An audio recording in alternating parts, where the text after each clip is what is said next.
Il arrive qu'une organisation me demande d'intervenir comme facilitateur alors qu'il fonctionne de façon indépendante en holacratie depuis un certain temps. Et il m'arrive que quand je regarde leur gouvernance, c'est-à-dire l'expression de leur fonctionnement à travers les rôles, à travers les politiques et les indicateurs, je constate qu'ils ont avancé en écrivant très peu de choses. Souvent, il existe des rôles qui sont définis uniquement par leur nom et dans lesquels on ne retrouve même pas de raison d'être, encore moins de domaine ou de redevabilité. Même chose quand on fait le tour sur les checklists ou sur les indicateurs, eh bien c'est désespérément vide. Quant aux projets, ils ne sont pas tenus à jour par les différentes personnes qui sont en charge des rôles.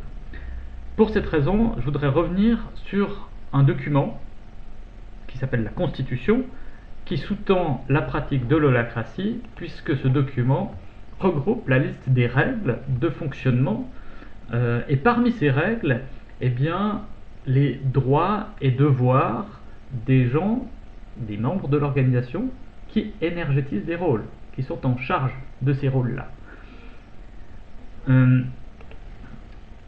Donc le rôle, c'est cet élément structurel composé d'une raison d'être, de domaine et de redevabilité que j'ai déjà décrit dans d'autres tutoriels. Et puis il y a plusieurs façons de s'engager dans ce rôle-là.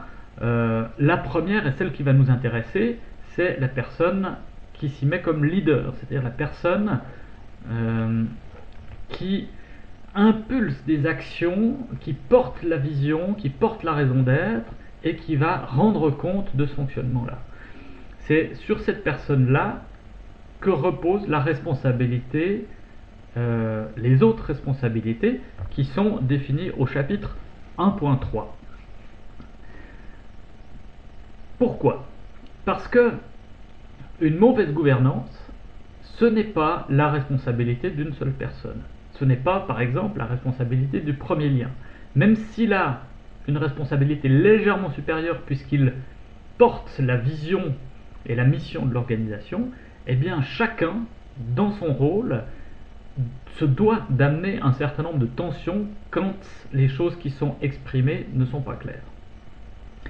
Donc quelles sont ces responsabilités dont on parle ? Eh bien celle de traiter des tensions. Qu'est-ce que c'est traiter une tension ?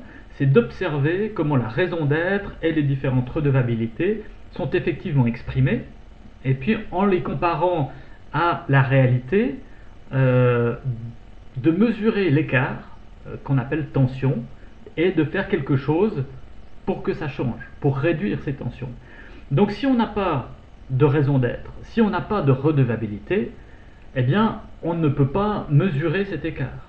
De même, si on n'a pas d'indicateurs qui nous permettent d'observer cette réalité avec une certaine régularité, eh bien là aussi on a beaucoup de peine à mesurer ces tensions et donc du coup de les traiter. La deuxième responsabilité qu'on a, eh bien, c'est de les concrétiser. Concrétiser la raison d'être et les redevabilités. Ça veut dire revenir régulièrement sur ces descriptions-là et se poser la question, qu'est-ce que je suis en train de faire dans mon rôle aujourd'hui pour avancer dans cette direction. Donc on est là dans une attitude qui est proactive. On n'attend pas d'être que quelqu'un d'autre nous active. On n'attend pas qu'un chef vienne nous dire quoi faire, on n'attend pas que les autres membres de l'organisation viennent nous demander des choses. On se pose la question, qu'est-ce que moi, avec ma raison d'être et mes redevabilités, je suis capable de prendre comme initiative. Et concrètement, ça veut dire transformer ça en action et en projet. Si on cumule plusieurs rôles, on a plusieurs projets, il faut les écrire quelque part pour se rappeler.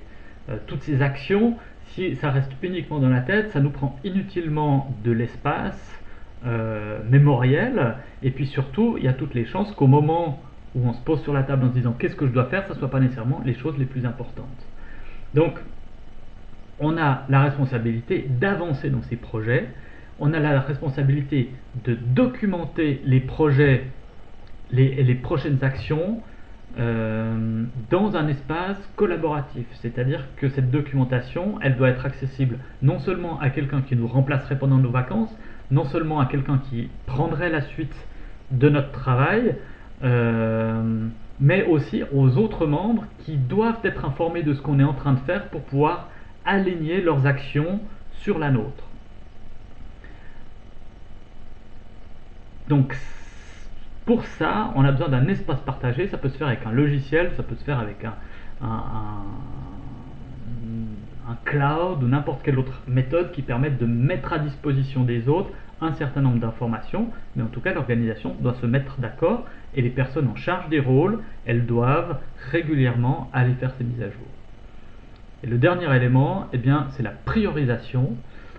Comment prioriser notre attention et nos ressources sur les projets qui sont les plus fondamentaux pour l'organisation. Qu'est-ce qui va nous aider à ça? Eh bien, essentiellement, c'est la stratégie qui est définie au niveau de chaque cercle. Cette stratégie, elle doit m'aider, moi, en tant que porteur de plusieurs casquettes, de plusieurs rôles, eh bien, de choisir où mettre mon énergie. Et donc là encore, si on n'a pas pris le soin de définir une stratégie, les porteurs de rôle vont être plutôt empruntés pour savoir qu'est-ce qui est important et qu'est-ce qui ne l'est pas.